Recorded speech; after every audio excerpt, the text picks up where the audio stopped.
இல்ல okay sir. ஒன்றும் இல்லை சார், 46 வருஷம் கழிச்சு ஒரு சிறப்பான தரமான சம்பவம் நடக்க போறதா நாங்கள் ஒரு நியூஸ் கேள்விப்பட்டோம். ஸோ அது உண்மையான்னு எங்களுக்கு தெரியல, பட் உண்மையா இருந்தா நல்லா இருக்கும்னு நாங்கள் நினைக்கிறோம். அது உண்மையா சார்? தரமான சம்பவம் அப்படிங்கிறதுல தான் ஆபத்தே இருக்கு. அங்கதான் சொல்லணும் தரம் எப்படி இருக்குன்னு. வேணுமான சம்பவம் நாங்க தரம் இல்ல அது அவன் படம் பார்த்து சொல்லிட்டோம். நடக்கிறதுக்கு முன்னாடியே சம்பவம் தரமா இருக்குன்னா எப்படி திடீர்னு தரன்னு இழுத்துருவாங்க.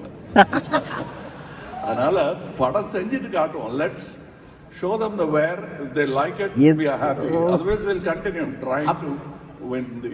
அப்ப இதுல ஒரு அப்டேட் என்னன்னா, உலக நாயகனும் சூப்பர் ஸ்டாரும் இணைய போறது நடக்க போகுது. இது இணைஞ்சு ரொம்ப நாள் ஆச்சு. நாங்க விரும்பி பிரிஞ்சிருந்தோம். ஏன்னா ஒரு பிஸ்கெட்டை பிரிச்சு 2 பேருக்கு கொடுத்துட்டு இருந்தாங்க. ஆளுக்கு ஒரு பிஸ்கெட் வேணும்னு ஆசைப்பட்டோம். அதை வாங்கி நல்லா சாப்பிட்டோம். மறுபடியும் 1/2 பிஸ்கெட் போதுங்கிற சந்தோஷம் எங்களுக்கு இருக்கு. So we will come together. Confirm பண்ணிட்டாருங்க பக்கவா. எங்களுக்குள்ள போட்டி நீங்க ஏற்படுத்தினது தான். எங்களுக்கு அது போட்டியே கிடையாது. சான்ஸ் கிடைச்சதே பெரிய விஷயம் எங்களுக்கு. அப்பவே முடிவு பண்ணிட்டோம் 2 பேரும் இப்படிதான் இருக்கணும், முன்னுதாரணமா இருக்கணும்னு. அப்படியே தான் அவர் இருக்காரு, அப்படியே தான் நானும் இருக்கேன்.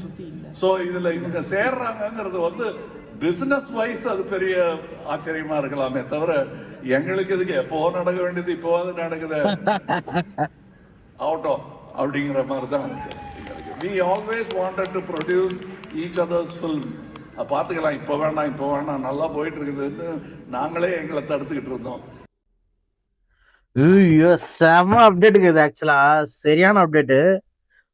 சூப்பர் ஸ்டார் அண்ட் உலக நாயகன் கமலஹாசன் இவங்க 2 பேரும் திரும்ப 46 இயர்ஸுக்கு அப்புறம் ஒரு ரியூனியன் ஆகிறாங்க. 46 இயர்ஸ்ன்றது சும்மா கிடையாது. எவ்வளோ 46 இயர்ஸ்ல நம்ம சேனல்ல வீடியோ பார்க்குறவங்க நிறைய பேர் 46 இயர்ஸ் வரைக்கும் டச் பண்ணியிருப்பீங்களான்னு கூட தெரியல. ஸோ அத்தனை வருஷத்துக்கு அப்புறம் இப்போ ஒன்னா ரீயூனியன் ஆகிறாங்கன்றது சும்மா கிடையாது, வேற மாதிரியான ஒரு சம்பவமா இருக்க போது.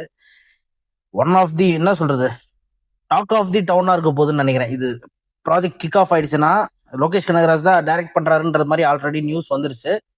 ஆனா இது ப்ராஜெக்ட் இது ஸ்டார்ட் ஆயிட்டு அதுக்கு வர ஒரு அப்டேட்டுக்கும் எப்படி இருக்கும்னு நினைச்சு பாருங்க.